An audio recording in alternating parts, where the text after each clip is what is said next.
RJ Abarrientos mga tol, isa sa nanguna para matalo ang number 1 seed na Northport Batang Pier.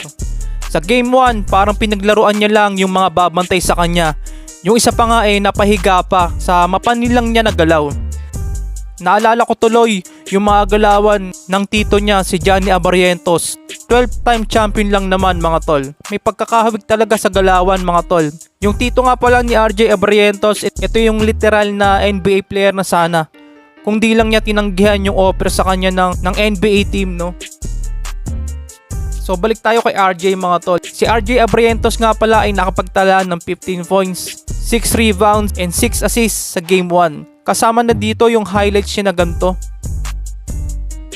Ito yung sigurado na sa tingin kong papalit sa trono ni LA Tenorio.